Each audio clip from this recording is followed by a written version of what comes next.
할렐루야. 특별히 오늘 우리 학생부 친구들이 예배를 온다는 말을 듣고요, 마음이 설리더라고요.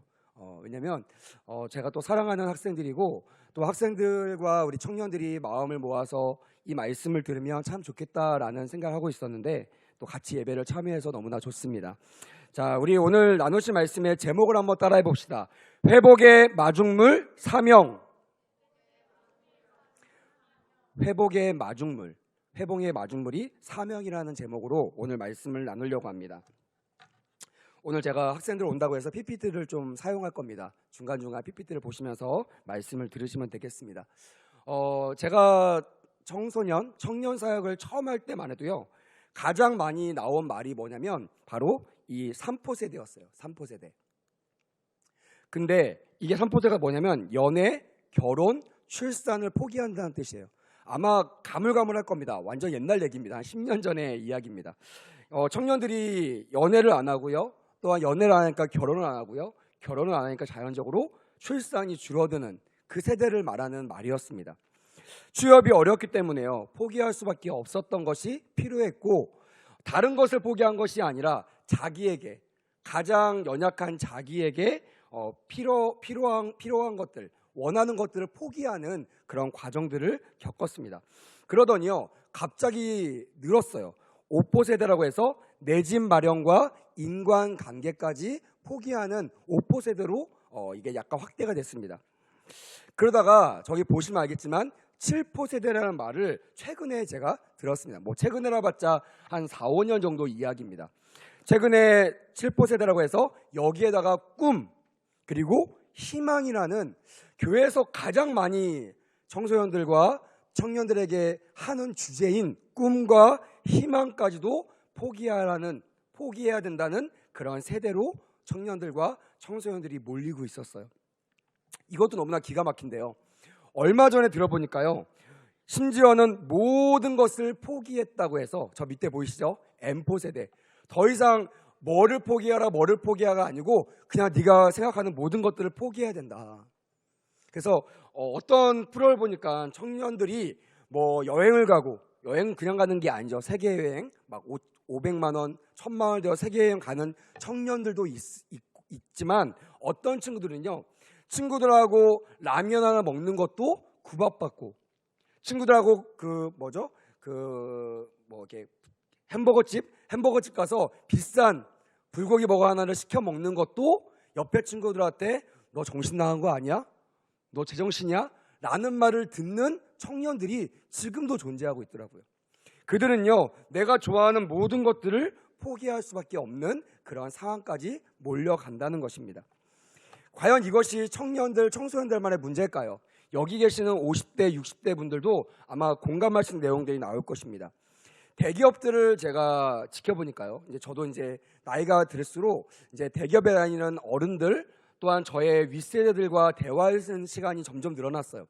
그들의 말에 의하면 이제는 퇴직의 그 기간이요, 옛날에는 막 65세에 정년퇴직이 했는데요, 지금은 회사, 특별히 대기업에는요 50대를 발견하기가 어려운 상태라는 거예요. 그 말은 뭐예요? 정년은 65세지만 50대가 되면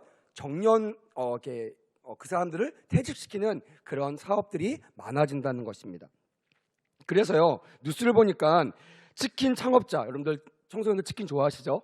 치킨 창업자들의 80%가 바로 이런 사람들, 조기 퇴직자들로 구성되었더라라는 기사를 본 적이 있습니다. 거리에 보면요, 폐지 줍는 노인들 보셨을 것입니다. 그들이 자녀도 없고 돈도 없는 노인이라고 생각할 수 있어요, 청소년들은. 근데요, 그렇게 남들 보면 남부럽지 않은 삶을 살고 있음에도 불구하고 지금 폐지를 줄 수밖에 없는 상황의 노인들, 또한 어려운 사람들, 조기 퇴직자들, 여러분들의 엄마 아빠들이 참 많이 있다는 것입니다. 최근에 코로나가 심해지면서요, 일본에서 집단적으로 노인들을 모아놓고 굶어 죽게 했다는 뉴스 혹시 보셨나요? 말도 안 되는 것 같죠? 21세기에 이런 일이? 근데 그런 일이 지금도 이루어지고 있습니다. 근데 제가 이런 뉴스를 보면서 목회자라서 그런지 몰라도요, 사실 이게 너무나 심각하고 무서운 이야기인데 그 이야기를 들으면서 저는 하나의 단어가 떠올랐어요. 그게 뭐냐면 과연 그러면 지금 영적인 부분들은 어떠한가? 세상이 무너져 있고 모든 영역이 무너져 있고 모든 희망과 소망이 무너져 있는 이 시대를 살고 있는 영적인 사람들의 수준과 상태는 어떠한가라는 것이 궁금했어요.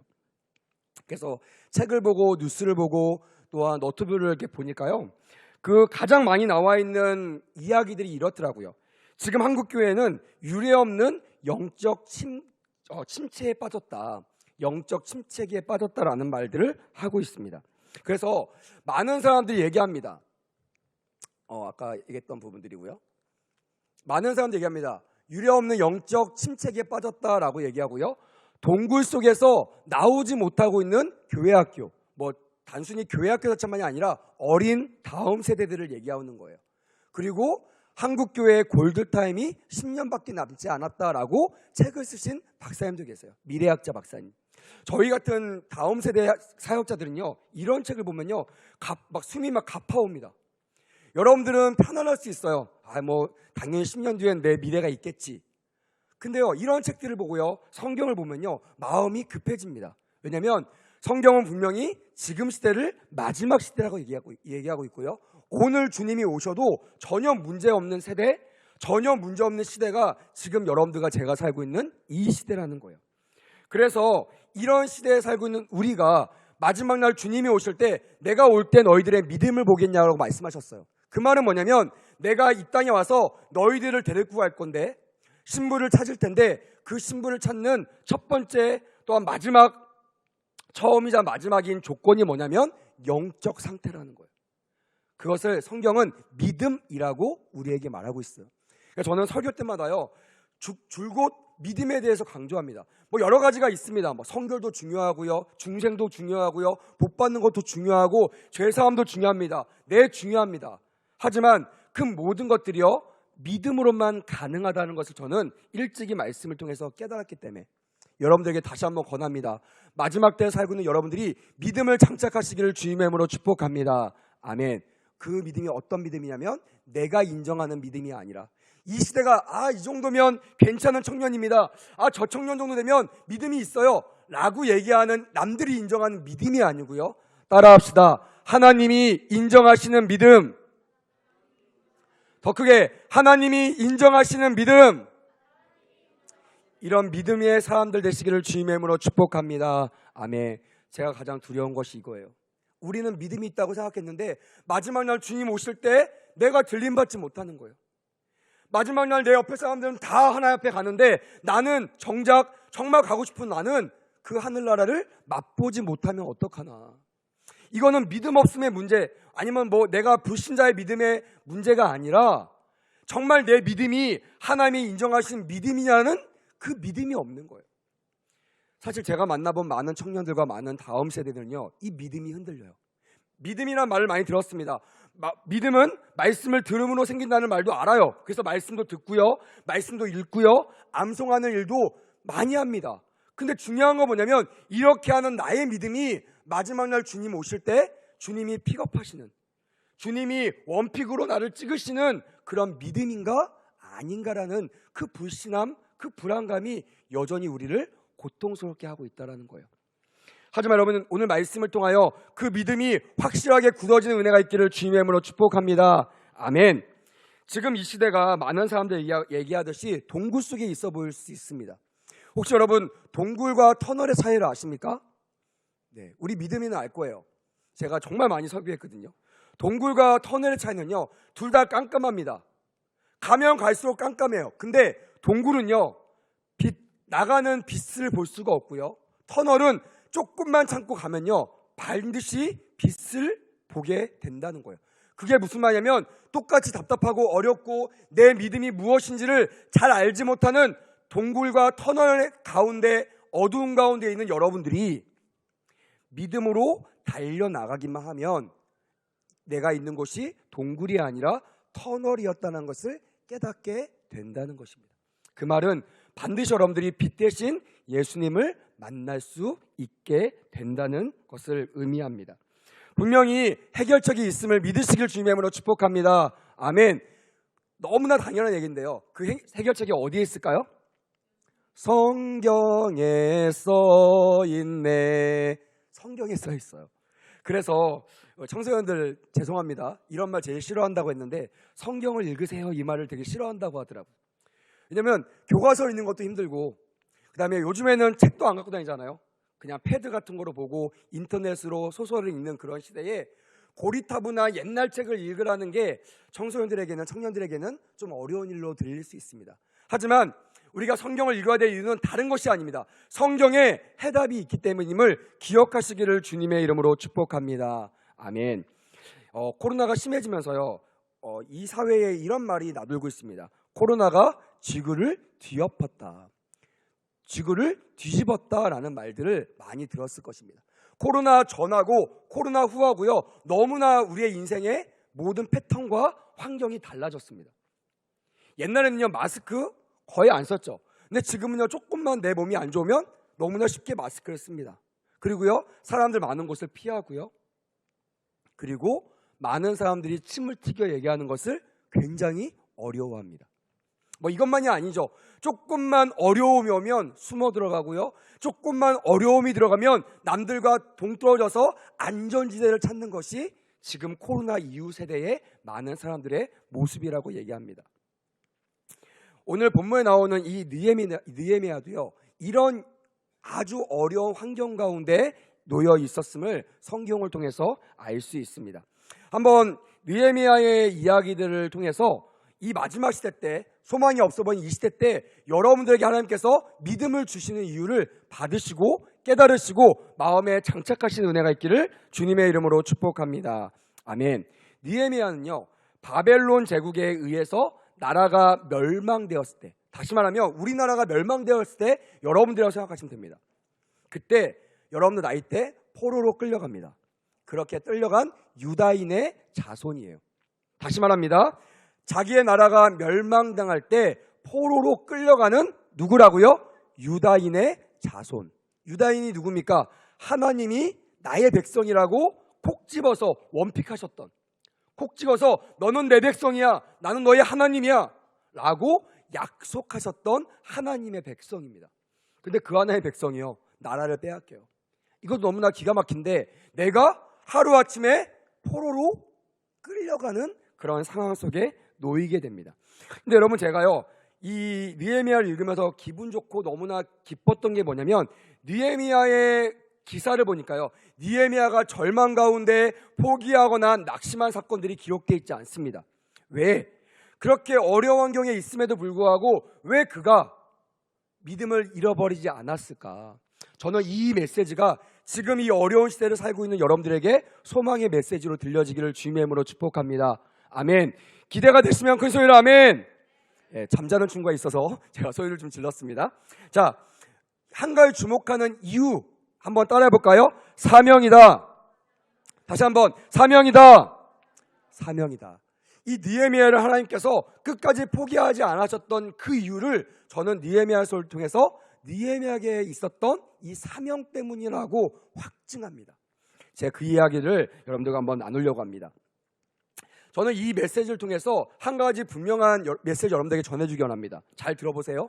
누구든지 어떤 상황에서든지 사명을 발견하면 이 사명이 없었던 사명일 수도 있어요. 새로운 사명일 수도 있고 옛날 내가 받았던 사명이지만 내가 여러 가지 이유로 인하여 잃어버렸던 사명일 수도 있습니다. 어찌됐든 내가 사명을 발견하면 따라합시다. 인생의 위대한 재임하기 시작된다. 인생의 가장 위대한 재임하기 시작된다는 거예요. 1막은 끝났습니다. 나의 인생은 망쳤어요. 나의 시험은 망쳤습니다. 내 친구랑 헤어졌습니다. 남자친구한테 차였어요. 여러분들 인생이 무너진 것 같죠? 하지만 여러분 기억하십시오. 사명을 발견하면 무너져 있던 여러분들의 인생이 재임하기 시작된다는 거예요. 재임하기 열려진다는 것입니다. 이게 말씀 앞에 선 하나님의 백성이 받는 축복임을 기억하는 우리 모두가 되기를 주님의 이름으로 축복합니다. 아멘. 그래서요, 사명은요 한 인간의 궁극적인 목적, 궁극적인 존재 이유를 찾는 비결이라는 거예요. 제가 우리 학생부 예배 때 여러분들에게 자주 했던 말이 이 말이죠. Who am I in Jesus. 서양 사람들은요, Who am I만 생각합니다. 나는 누구인가? 그걸 찾기 위해서요, 뭐 자아 정체성을 찾는 프로그램을 하고요, 나를 찾아 떠나는 여행 이러면서 막 나를 찾으려고 MBTI 막 찾고요, 막 그런 거 하잖아요. 꼭 이게 나를 찾는 것 같아. 아니요, 여러분. 제가 MBTI 강사거든요. 제가 또 심리학을 공부했어요. 상담을 공부했고요. 여러 가지를 많이 했습니다. 근데요, 저에게 만약 누가 당신 누구입니까? 라고 얘기하면 저는 답할 게 없어요. 왜? 아무리 공부를 해도요, 아무리 발견하고 노력을 해도요, 내가 누구인지를 찾는 것은요, 쉽지 않은 일이에요. 하지만 만약 어떤 사람이 목사님, 예수님 안에서 당신은 누구입니까? 라고 얘기하면요, 저는 할 말이 많아요. 그래서요, 저는 항상 얘기합니다. Who am I로 끝나면요, 여러분들 끝에는요, 물음표밖에 없어요. 그 물음표를 해결할 수 있는 방법은 없습니다. 책을 봐도 안 나와요. 여러분들 존경하는 선생님들이나 멘토들한테 물어봐도요, 그 답을 찾기는 쉽지 않습니다. 근데 여러분, in Jesus, 예수님 안에서는요, 여러분들이 누구인지를 발견할 수 있음을 고백하시기를 주님의 이름으로 축복합니다. 아멘. 우리는 끊임없이 in Jesus, 예수님 안에서 내가 누구인지를 찾아가시는 우리 모두가 되기를 주님의 이름으로 축복합니다. 아멘. 여러분 혹시 레미제라블이라는 그 곡을 아실 것입니다. 그 연극을 아실 것입니다. 이것을 쓴 사람이 빅토르 위고라는 사람이거든요. 이 사람이 이런 얘기했다고 해요. 저는 참 좋은 말 같아서 제가 수첩에 적어놨던 말입니다. 이렇게 써 있더라고요. 죽는 것은 아무것도 아닙니다. 나는 죽는 것을 두려워해 본 적이 없어요. 하지만 한 번도 진정으로 산 적이 없는 것이 저는 가장 두렵습니다. 청소년들 무슨 말인지 알겠어요? 잘 모르겠는데 막 잘 모르는 게 맞아요. 근데 여러분 기억하셨으면 좋겠어요.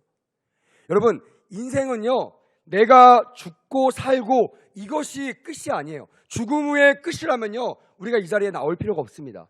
하지만 성경은 죽음 뒤에는 반드시 제2막이 열려 있다, 준비되어 있다라고 말하고 있습니다. 그래서 이 세상 사는 여러분들의 인생이 마지막이 아니에요.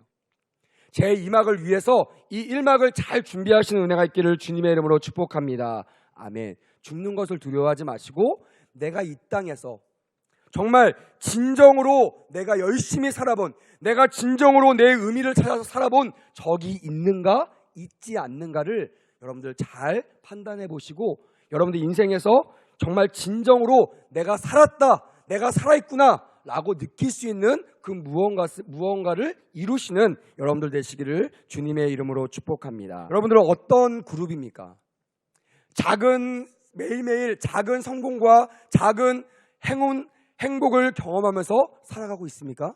아니면 목사님 아직 제 목표는 길어요 하면서 그 목표를 향해서 꾸역꾸역 오늘도 내일도 그냥 어렵게 살아가고 있는 그룹입니까? 저는요, 적어도 예수님을 믿는 사람들은요, 앞에 사람들처럼 남들은 힘들다고 얘기하고 있는 상황 속에서 매일마다 매주마다 지금도 살아서 역사하시는 하나님을 만나는 그 경험을 통하여 여러분들 피로도와 스트레스를 날려버리시는 그런 사람들이 다 되시기를 주님의 이름으로 축복합니다. 아멘. 그러면 그 느헤미야가 사명자라고 목사님이 판단하신 이유가 무엇입니까? 라고 아마 질문하실 것입니다. 제가 말씀을 읽다 보니까요, 느헤미야에게 특이한 일이 있었습니다. 한번 보세요. 유다는 기원전 586년에 바벨론 제국을 의해서 멸망을 당했습니다. 그리고 바벨론은요, 포로로 끌려갑니다. 그리고 그 후 70년이 지난 후에 고레스 왕으로 인하여 다시 포로들이 1차, 2차 고국으로 귀환하게 됩니다. 근데 문제가 생겼어요. 고국에만 가면, 내 고향으로만 가면, 내 본국으로만 돌아가면 내가 행복할 줄 알았는데요, 70년 동안 그 본국을 차지하고 있었던 사람들이 있었어요. 그 사람들이 지금 포로로 끌려갔다가 돌아온 70년이 돼서 돌아온 사람들을 반겼을까요? 와, 너희들 왔으니까 너희들 살던 집을 그냥 놔줄게, 우리는 그냥 돌아갈게, 이렇게 할까요? 당연히 아니겠죠. 너희들 뭔데? 뭐 싸우자는 거야 지금? 내가 여기서 70년 살았는데? 이러면서 기득권 노력을 했던 거예요. 본국만 돌아가면, 포로만 귀환하면 나에게 행복이, 평안이 올 줄 알았는데 그것 또한 전쟁터였고요, 그것 또한 스트레스와 많은 어려움의 장소였다라는 거예요. 그런데 갑자기요, 무대가 바뀌면서요, 오늘 말씀과 무대가 바뀌면서 이 무대가 어디를 향하냐면요, 강대국 페르시아 궁이로 바뀝니다. 이 무대가 바뀌면서 거기에 누가 나오냐면요, 왕한테 총애를 받고 있는 한 신하가 나옵니다. 편안한 생활하고 있습니다. 왕한테 신임을 얻었으니까 다른 신하보다, 다른 노예보다 훨씬 더 부요로운 생활을 하고 있는 한 사람. 그 사람이 누구겠습니까? 느헤미야입니다.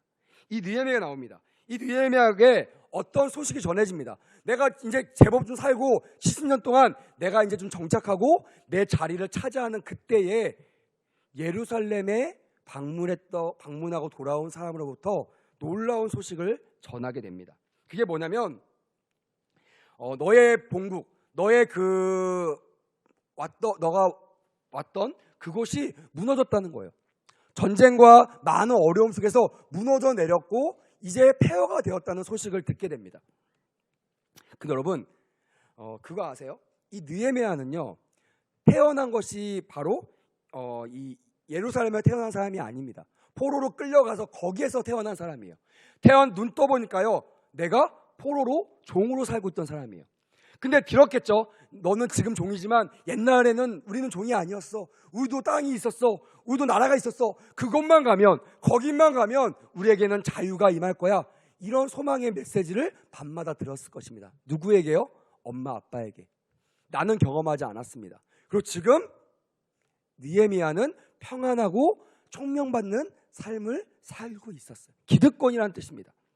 근데요, 성경에 보니까요, 그가 어떻게 얘기하냐면 너무 그 얘기를 듣고요, 갑자기 마음이 무너져 내리고 너무 아파가지고요, 수일 동안 슬퍼하며 금식하며 기도했다라는 말이 성경에 기록되어 있습니다. 여러분, 이게 정상적인 반응입니까? 우리 군대 갔다 온 청년들이 있잖아요.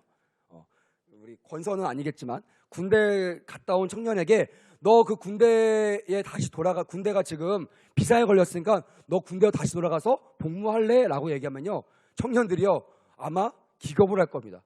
다시 군대로 돌아가라고요? 선생님 어떻습니까? 부대가 지금 어려움에 처한다고 군복 입고 가겠습니까? 안 가죠. 절대로 안 갑니다. 전화도 안 받아요. 혹시 부를까 봐.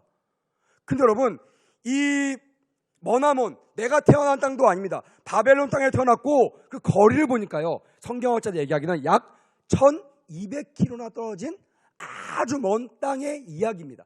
뭐 부모님 통해서 너의 본국, 너의 고향 예루살렘이라고 들었지만 사실상 피부로 와닿지 않는 그 땅의 이름이 예루살렘이었어요. 근데요, 그곳이 무너지고 그곳에서 어려움을 당하고 있다는 그 소식을 듣자마자요, 머리가 반응한 것이 아니라 내 하트, 내 심장이 막 뛰기 시작하는 거예요.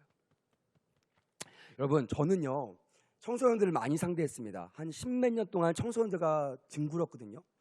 가장 많이 청소년한테 했던 말이 뭐냐면, 청소년이 이런 얘기입니다. 목사님 얘기 들어보니까 제가 비전을 받아야 될 것 같아요. 목사님 얘기 들어보니까 저도요 하나님께 쓰임받기 위하여 하나님 제가 뭘 하면 됩니까? Who am I in Jesus? 이거 가지고 고민하고 싶습니다. 어떻게 이 비전을 내가 발견할 수 있습니까? 내가 아는 길이, 내가 잘하는 것이 어떻게 이게 하나님께 나에게 주신 비전이라고 내가 깨달을 수 있습니까? 라고 저에게 묻는 청소년들이 되게 많아요. 저는 얘기합니다. 제 경험상. 뭐 다른 사람은 다를 수 있습니다. 어떤 사람은 막 하나님께 밤에 나타나가지고 하수야 너는 목사가 되어라 뭐 이렇게 말하는 사람도 있다고 해요. 근데 저는 그거 경험하지 않았어요. 어느 날 신학 이제 부르심을 받고 신학에서 공부하고 나오고 있는데요. 저희 그 신학교 바로 앞에 고등학교가 있었습니다. 가는데 저쪽 흥미진 곳에서 몇몇 시커먼 남자애들이 막 모여 있는데 거기 위에 뭐가 뭉게구름 같은 게 모랑 나기 시작하는 거예요.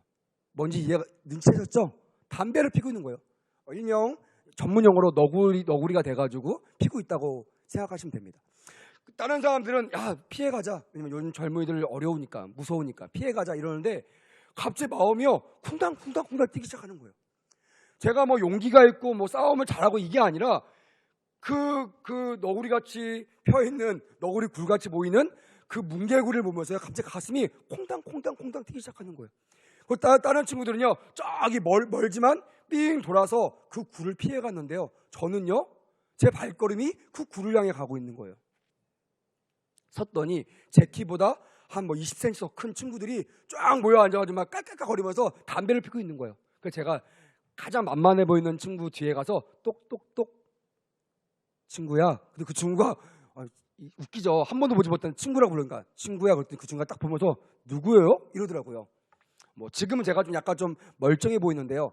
그 당시만 해도 제가 학교 다닐 때는요, 약간 좀 깍두기처럼 머리를 약간 좀 깍두기처럼 깎고 다녔어요. 그리고 그때 멋이라고 가죽 자켓을 입고 있었습니다.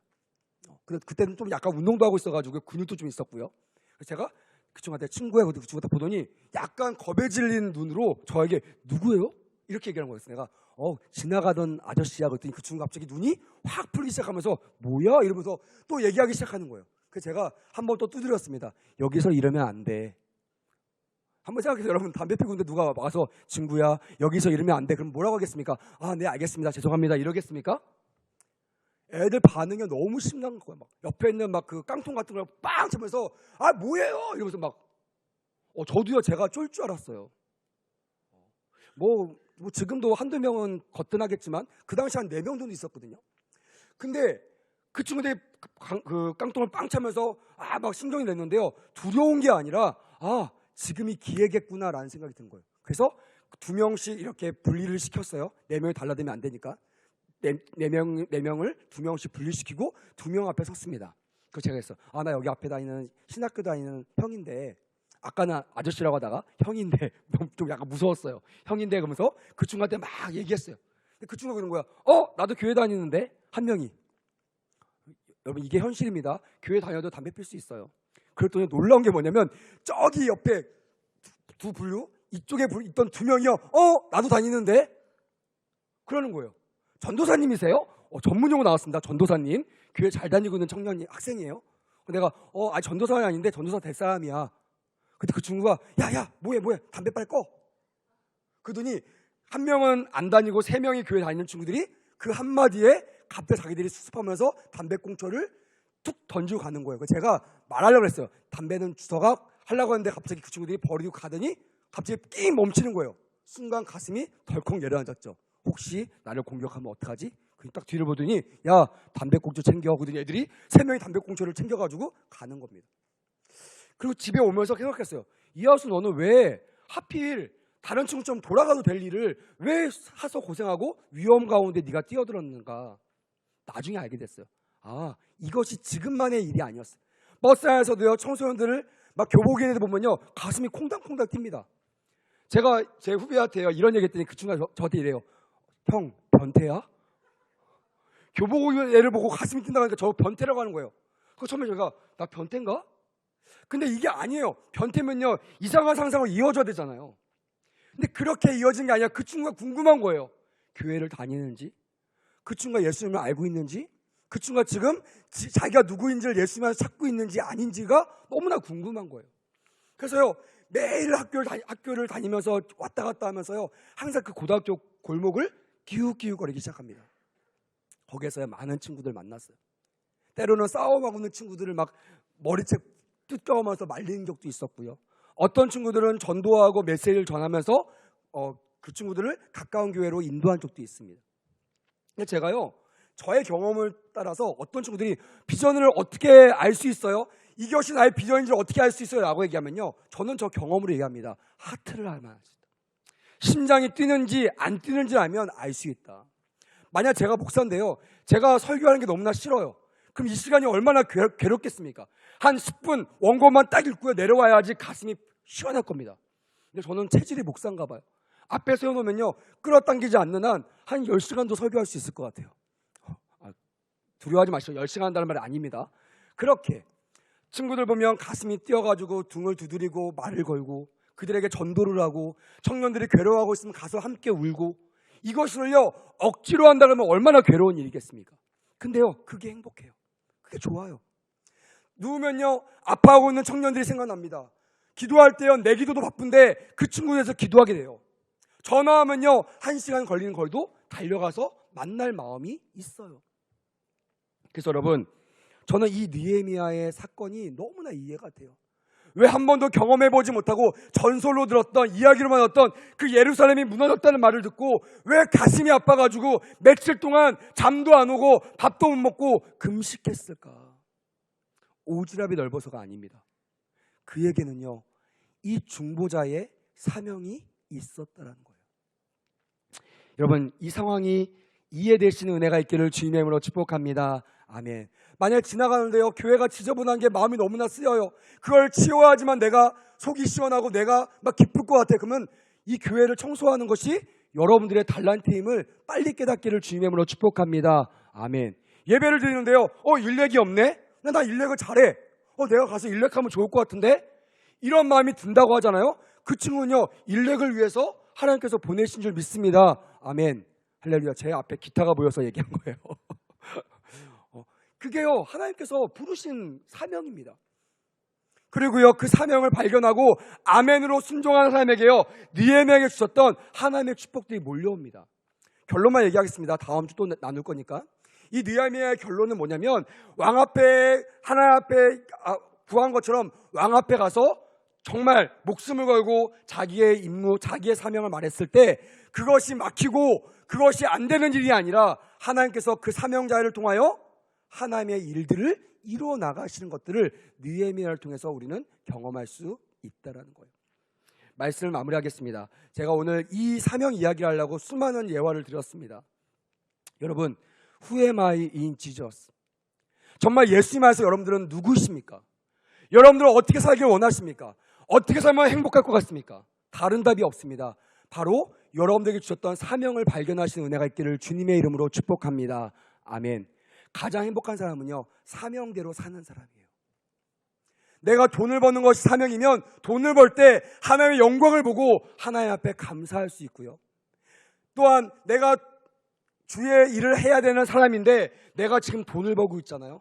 그 사람이 아무리 많은 돈을 벌어도요, 그 마음은요, 공고해요. 그 마음은 힘들어요. 하지만 아무리 가난해도 하나님의 주신 일을 하면요, 그는 세상이 따라올 수 없는 행복한 사람으로 살 수 있습니다. 사랑하는 여러분, 어떤 삶을 사시겠습니까? 세상 사람들이 잘 나간다고 하는 그 삶을 따라 사시겠습니까? 아니면 여러분들을 만드셨을 때 여러분들에게 이미 명령하셨던 그 사명자의 삶을 살아내시겠습니까? 오늘 느헤미야처럼 오늘 기도하면서 한번 하나님께 물어봅시다. 점검해 봅시다. 내가 어디에 심장이 뛰는지, 내가 어떤 일을 했을 때 내 마음이 하나님께 상달되고 하나의 마음에 합한 것을 내가 경험할 수 있는지. 찬양을 부를 때 평안이 임하는 사람은요, 그것을 넘기지 마세요. 찬양팀으로 들어오십시오. 내가 봉사를 할 때 행복과 만족을 느끼면요, 그냥 버리지 마시고 봉사팀으로, 또한 여러 가지 봉사활동으로 여러분들의 사명을 발휘하시길 바랍니다. 그리고 나는 다른 거 다 필요 없습니다. 나는 주의 일을 하고 싶습니다. 라는 사람이 있다면요, 다른 거 내려놓으시고 주의 길을 들어서시길 바랍니다. 여러분, 사명자는요, 망하지 않습니다. 할렐루야. 한번 외칩시다. 사명자는 망하지 않는다. 다시 한번, 사명자는 행복하다. 이런 사명자의 삶을 살아 망하지 않고 행복하게 사시는 우리 모두가 되시기를 주님의 이름으로 축복합니다.